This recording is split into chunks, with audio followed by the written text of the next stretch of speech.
I wanted to stay in this division. I know this is the toughest division of football right now. There's 3 teams that made the playoffs this year. I've got tremendous amount of respect for the coaches and the players in this league, having competed against them for the last 6 years. Dane Campbell, Kevin O'Connell, you're talking about 2 guys that are up for Coach of the Year awards as the season ends here. And to be quite frank with you, I kind of enjoyed beating Matt LaFleur twice a year.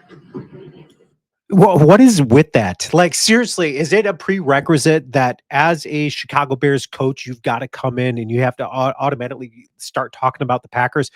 If it were me and I were a Chicago Bears fan, I'm like, please have bigger goals, bigger aspirations than beating the Packers or sweeping them or whatever, because their number one goal is to get that team to the playoffs. Stop talking about the Green Bay Packers. I think it's absolutely hilarious. Leave your comments. Are you as annoyed as I am when it comes to Ben Johnson already being in Chicago? Absolutely ridiculous statement. I think it's funny, though. I mean, it just cracks me up. So in this video, we're going to be talking about, now that the dust has settled, the Packers get some good news. What is that good news? Well, the Packers have got an incredible linebacker that's going to give the rest of the NFC North fits for a lot of years to come. Edgerrin Cooper is just going to be that good of a dude. In fact, he is such a bad man. And they came out with the Defensive Rookie of the Year, at least candidates. He wasn't on there, probably in part for the fact that he missed so many games, didn't have that many starts. He only started 4 games of the 14 games he played. He missed the last 3 games of the season due to injury. So he only played 45.1% of the defensive snaps out there. So who were the honorable mentions, or not honorable mentions, but who are up for Defensive Rookie of the Year? We're talking about Cooper DeJean, a guy that we passed up in the draft to go and get Jordan Morgan. I was upset when the Packers did that. Cooper DeJean, I think, is a solid player. Brandon Fisk out of the Rams, he was also mentioned. Quinyon Mitchell, another corner drafted by the Eagles, a guy that I was hoping the Packers were going to get last year's draft as well. Chop Robinson, another guy for the Dolphins, and then Jared Verse with the Rams. So how did Edgerrin Cooper compared to those guys? So Cooper only played in 14 games. He only started 4 of them. He ended with 3.5 sacks, 13 tackles for loss among 87 total tackles. He added 1 interception, 4 passes defensed, 7 quarterback hits, 1 forced fumble, 2 fumble recoveries. How does he compare to that list? Well, he's first in tackles, 21 more than Jared Verse. He's first in tackles for losses, 2 more than Verse.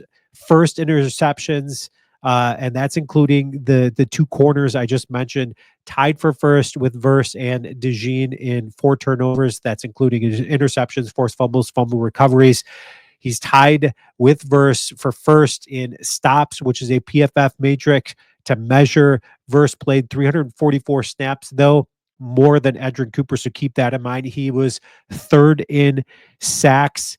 Of course, when you start talking about all the tackles and all of that list, keeping in mind that he's an off-ball linebacker, so he's bound to get a little bit more tackles than those guys, but not when we're talking about all of those turnovers, even sacks out there. But Cooper was number 1 among all rookies in PFF run stop percentage. That's a huge matrix right there. Cooper also, his production is historic. So the Packers have got a guy on this list of their defensive players coming into the future, looking ahead to 2025, that is already putting up some historic numbers. He's 13 tackles for loss, was most off the ball rookie linebacker since 2012. Okay, that's huge. Cooper also joined Hall of Fame player Brian Urlacher, 2-time Pro Bowler DeMarco Ryans, as the only rookie off-ball linebacker since 1999 with at least 80 tackles, 3.5 sacks, 13 tackles for loss, 4 passes defense.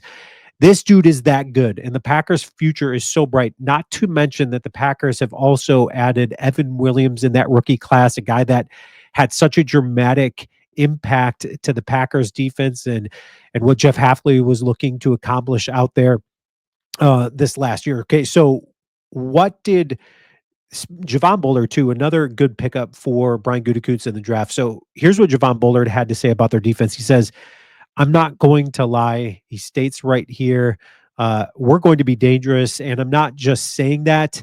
This is a special group. Our class, the vets that we still have, I have a tremendous amount of faith in us and that we're going to bring it to the table this upcoming year.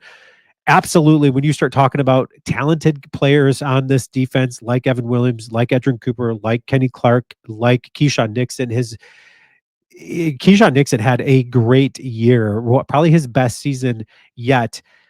And then you got Jair Alexander. What are the Packers going to be doing with him? He's clearly one of the best cornerbacks in the league, if healthy or when healthy.